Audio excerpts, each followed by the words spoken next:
CHC doctor വരുമ്പോൾ അവരെ കാണിച്ചിട്ട് പോകണം. ഇന്നലത്തെ ആണോ? ഇന്നലത്തെ കളി സൂപ്പറല്ലായിരുന്നോ? സഞ്ജു സാംസൺ അടിപൊളിയാക്കിയില്ലേ? അടിപൊളിയാക്കി. എന്തായാലും നമ്മൾ മലയാളികളെ സംബന്ധിച്ച് ഒരുപാട് അഭിമാനം. കാണാത്തവരൊക്കെ അതൊന്ന് കാണുന്ന നന്നാവും. കാണാത്തവരൊക്കെ ആ കളിയുടെ ഭാഗങ്ങളൊക്കെ വയനാട് ന്യൂസിലൊക്കെ അപ്ഡേഷൻ ഉണ്ട്. അതിൻ്റെ അടിപൊളി അപ്ഡേഷനാണ്. അപ്പോൾ കേൾക്കാനൊക്കെ ഒരു നല്ല മധുരമുണ്ട്. സൂപ്പറായിരുന്നു, അടിപൊളി കളിയായിരുന്നു. എല്ലാവരും ഒരു സൈഡിൽ ഇങ്ങനെ എല്ലാ വിക്കറ്റുകളും ഇങ്ങനെ പോയിക്കൊണ്ടിരിക്കുമ്പോഴും ഒരു സൈഡിൽ നിലയുറപ്പിച്ച് ഒരുപാട് അപവാദ പ്രചരണങ്ങളൊക്കെ കേട്ടിട്ട് സഞ്ജു സാംസൺ അടിപൊളിയായിട്ട് കയറി വന്നു.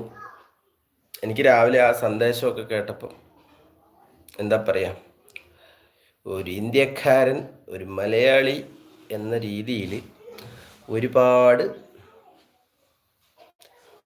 ഉഷാറായി. സന്തോഷം.